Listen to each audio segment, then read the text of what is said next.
श्रीमद् भागवत के प्रथम खंड महात्म में प्रथम अध्याय में 18वां श्लोक। काल व्याल मुख ग्रास त्रास निरास हे तबे श्रीमद् भागवतम शास्त्रम कलो कीरेण भासितम। काल रूपी जो अजगर है अपने मुख को खोल के बैठा है। ध्यान दीजिएगा, काल रूपी जो अजगर है अपने मुख को खोल के बैठा है और उस काल रूपी अजगर के मुख में हम सभी लोग बैठे हैं। और जिस दिन वो अजगर अपना मुख को बंद कर देगा उसी दिन राम नाम सत्य है, राम नाम सत्य है, राम नाम सत्य है। लेकिन सुखदेव जी यही श्लोक में दूसरे लाइन में कहते हैं कि काल रूपी अजगर से अगर बचना है, उसका ग्रास नहीं बनना है, तो श्रीमद् भागवतम शास्त्रम कलो कीरेण भासितम। वो श्रीमद् भागवत की कथा श्रवण करें, काल भी कुछ भी नहीं बिगाड़ सकता है। बंधुओं, आप सभी लोगों ने सप्तम दिवस से लेकर के नवम दिवस तक आप लोगों ने गरुड़ पुराण का श्रवण किया। बंधुओं,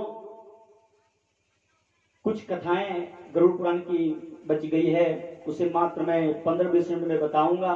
उसके बाद श्रीमद् भागवत में प्रवेश करूंगा, इसलिए सावधान होकर सुने, श्रवण करें। बंधुओं, श्री गरुड़ पुराण में शनकादि ऋषियों ने श्री सूत जी महाराज से पूछा और बैकुंठ में श्री गरुड़ जी ने श्री भगवान विष्णु से पूछा। गरुड़ जी कहते हैं, हे भगवान, आपने पापात्मा प्राणी को पृथ्वी से किस प्रकार से, वो जो मृत्यु से पहले जो कष्ट होता है, दुख होता है, किस प्रकार से वो भोगता है, उसके बारे में श्रवण कराया। लेकिन मृत्यु के बाद उसे यम के दूत किस प्रकार से पकड़ के ले जाते हैं वह भी आपने सुनाया।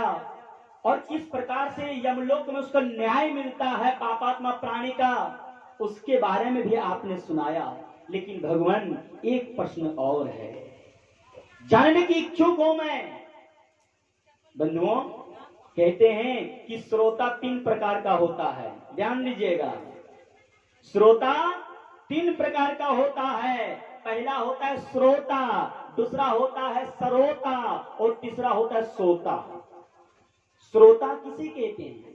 श्रोता उसे कहते हैं जो ध्यान पूर्वक से सुने और सुन करके यहाँ के जाने के बाद घर में उसे चिंतन करे और जो बात अच्छी लगे वो हृदय में उतार ले, उसे कहते हैं श्रोता, फर्स्ट नंबर। दूसरा नंबर है सरोता। श्रोता किसे कहते हैं? पान के दुकान में लोहे से जो काटता है सुपारी को, उसको कहते हैं सरोता। अब वो ऐसे व्यक्ति आते हैं और आने के बाद दूसरे नंबर के जो सरोता होता है वो कहता है कथा तो ठीक हो रही है, लेकिन पंडित जी जो है सो थोड़ा भजन नहीं गा रहे हैं। अच्छा चलो, पंडित जी जैसे कर रहे हैं कोई दिक्कत नहीं, माइक थोड़ा देखो कैसा है, अच्छा चलो माइक जैसा है कोई बात नहीं, लेकिन जजमान ने तो प्रसाद में रसगुल्ला नहीं रखा, मिश्री रख दिया है। आने की काटते छाटते उसका 3 घंटा समय निकल जाता है, कथा नहीं सुन पाता है, उसी का नाम है सरोता। और तीसरे नंबर के तो बहुत अच्छा है, भगवान ने करे सरोता ना हो लेकिन सोता हो जाए कोई दिक्कत चलेगा। सोता किसे कहते हैं? तीसरे नंबर का, घर में तो घर परिवार उसको काम धंधा इतना दे देता है, बेचारा सो तो पाता नहीं घर में, तो सोचता है कि चलो श्रीकांत बाबू घर कथा हो रही है, घर में सोने उन्हें तो मिलता नहीं, चलो 3 घंटे की तो कथा चलेगी ही, चलो कहीं कुर्सी उर्सी पकड़ेंगे, दीवार वार में थोड़ा ऐसे लेंगे और 3 घंटे आराम से खर्रा के मार के सोएंगे। अब पंडित जी जब अंतिम में बोलते हैं ब्रह्मा के बिहारी लाल की, तो बगल में कोहनी मारता है, क्या हो गया? बोला कथा पूरी हो गई। बोला हाँ। बोला प्रसाद ले लो अब जाओ। ये तीसरे नंबर का है। तो बंधुओं, आप लोगों को न सोता बनना है न सरोता बनना है, आप लोगों को श्रोता बनना है। ध्यान पूर्वक से सावधान से सुने बंधुओं। गरुड़ जी पूछते हैं भगवान से, क्या केर गच्छन्ति महामार्गे वेतरण्या पतन्ति के कहीं पापे तन में कथया के सवा। यहाँ गरुड़ जी क्या पूछते हैं, नैया ध्यान से सुनिए, आपस में बातें नहीं, ध्यान से सुनिए। यहाँ पे गरुड़ जी पूछते हैं क्या, कि कौन सा पापात्मा प्राणी कौन सा पाप करता है जो उसे यमलोक मार्ग में जाना पड़ता है। यहाँ पाप के बारे में बता गया है, ध्यान दीजिएगा। कौन सा पाप करने से हमें यमलोक मार्ग में जाना पड़ता है, और बेतरण्यम पतंती के, और कौन सा पाप करने से बेतरणी नदी में गिरना पड़ता है, और कौन सा पाप करने से हमारे ऊपर यारी चलाई जाती है, खोलता हुआ तेल में डाला जाता है, और कई पापे नरके यान्ति, और कौन सा पाप करने से नरक में गिरता है।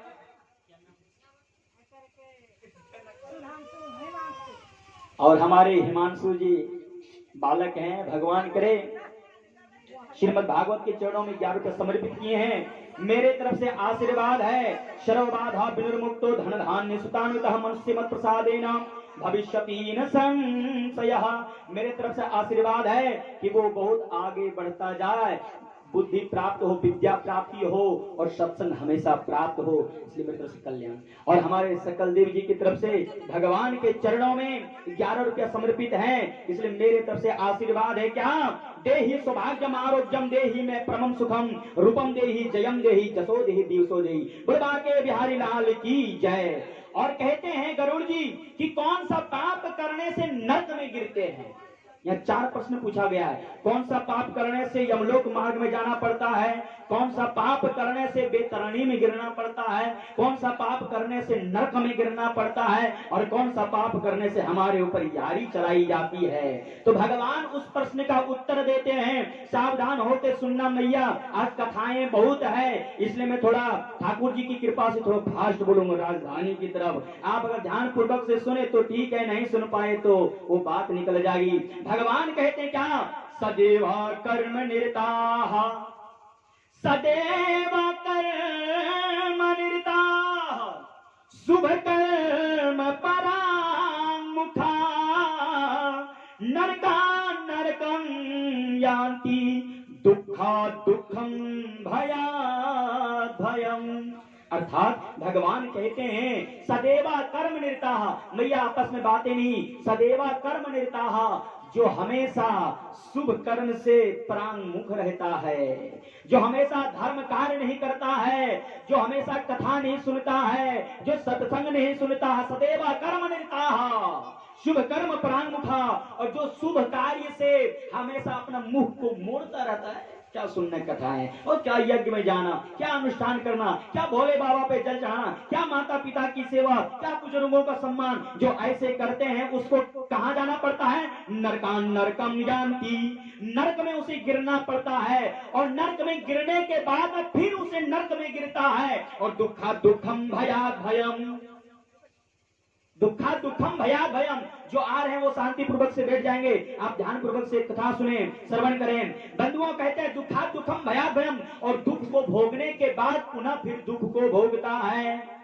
और फिर भगवान कहते हैं और कौन सा पाप, ध्यान दीजिएगा, ब्रह्मग्नाश्च सुरापाश्च, कौन सा पाप करते हैं जो हमें गिरना पड़ता है, ब्रह्मग्नाश्च सुरापाश्च, गोघना व बाल घातिका, स्त्री घाती गर्भपाती, स्त्री घाती गर्भपाती च ये च पठन् पापिनः, ब्रह्मग्नाश्च सुरापाश्च, जो ब्राह्मण हत्यारा हो, जो मदिरा पान कर रहा हो, और जो गो हत्यारा हो, गोघना, वह बाल घात का, और जो बालक का हत्यारा हो, जो बालक को मारता हो, हत्या कर देता हो, ज्ञान देने वाला मार नहीं, जो हत्या कर देता है, बाल घात का, और स्त्री घाती, और जो स्त्री को मारता हो, मृत्यु नहीं, मारने पर भी अगर बिना मतलब का किसी स्त्री को पीटेगा तो उसे नरक में गिरना ही पड़ेगा। स्पष्ट लिखा है, मैं नहीं कह रहा हूं, मुझे क्षमा करना, आके मैं गरुड़ पुराण दिखा दूंगा, 4th अध्याय 5वां श्लोक।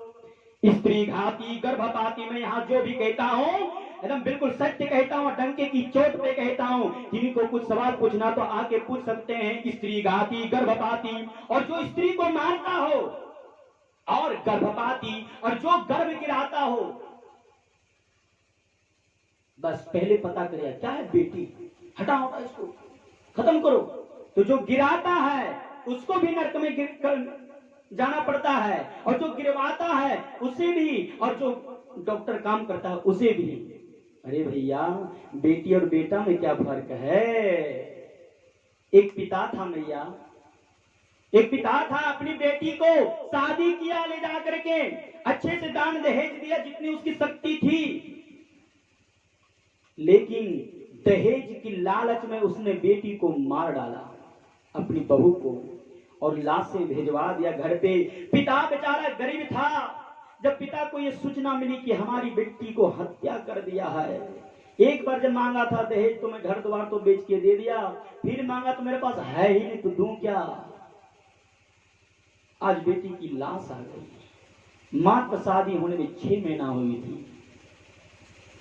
पिता कहते हैं अपने बेटी से, पिता तो कहते हैं सबसे पहले ये कि जिसने मारा है मैं तो उसे भगवान के न्यायालय में छोड़ देता हूं, उसके ऊपर मुझे केस मुकदमा लड़ने की पैसे नहीं है। अगर रहते केस मुकदमा लड़ने का पैसा तो दहेज नहीं और दे देता, ताकि बेटी हमारे सामने लाश बन के नहीं आती। पिता कहते हैं अपने बेटी से क्या, अरे करके तेरे हाथ पीले, अरे करके तेरे हाथ पीले, और तुझे दुल्हन बना दिया, और इन धन के लोभी शैतानों ने और तुझे जिंदा जला दिया। बेटी, तुझे मैंने जन्म दिया तो तेरे हाथ भी मैंने पीले किया, मेरी गलती इसमें नहीं है, लेकिन ये धन के लोभी जो शैतान बैठे हैं इसने तुझे जिंदा जला दिया। बेटी, इसमें मेरी कोई गलती नहीं है। अरे करके तेरे हाथ पीले है बेटी, आप जहां कहीं हो मेरी आवाज सुनना बेटी, करके तेरे हाथ पीले और तुझे दुल्हन बना दिया, और इन धन के लोभी शैतानों ने तुझे जिंदा जला दिया। अरे भैया, बेटी को दहेज के लालच में मारते हो। अरे इसी बेटी के गर्भ से तो तुम भी जन्म लिए हो, अगर बेटी ना है तो हम लोग कहां से? पूरी सृष्टि वहीं से आती है। मैंने कहा माँ में पूरे संसार, पूरी सृष्टि, पूरी ब्रह्म समाया हुआ है। और देखो तो कहते हैं ना, बेटी कभी पिता से कभी कुछ कहती नहीं है, लेकिन फिर भी बेटी को जलाया जाता है दहेज की लालच में। बेटी कहती है आपस में बातें नहीं, बेटी कहती है किससे? अपने पिता से कि पिताजी आप लखपति हैं, तो मुझे विदेश क्यों भेज दिया, दूसरे जगह पे क्यों भेज दिया? बेटी पूछती है क्या, काहे को ब्याही विदेश, हे लाखी बाबुल मोरे। हे पिताजी, आप लखपति हैं, लखी हैं, तो आप हमें विदेश में ले जाके क्यों दे दिया? बेटी कहती है, मैं तो बाबुल तेरे झावे की चिड़िया, मैं तो बाबुल तोरे आंगन की चिड़िया। मैं, बेटी कह रही पिता से क्या, मैं तो बाबुल तोरे, भैया शांति से, आंगन की चिड़िया, और पिताजी और भोर भये उड़ जा। इस आंगन से दूसरे आंगन में चले गए, जिसको पता भी नहीं कि मेरी रास्ता किधर से जाएगी, गली कौन है, मेरा गांव के लोग कौन है, यहाँ की एक चिड़िया भी वहां पे नहीं है। अनजान जगह पे बेटी को भेज दिया जाता है, और बेटी एक बार भी सवाल नहीं करती है अपने पिता से, लेकिन ये धन के लोभी जो है लाश भेज दिया जाता है। और बेटी कहती है, भैया को दिनी बाबुल महला दो महला, भैया को अपाची गाड़ी, 2 मंजिल की बिल्डिंग, टाइल्स मार्बल, भैया को दिनी बाबुल महला दो महला, और हमको दिया रे परदेश। हैं? भैया को बिल्डिंग, गाड़ी, मोटर, टाइल्स, और हमको परदेश। भैया को दीनी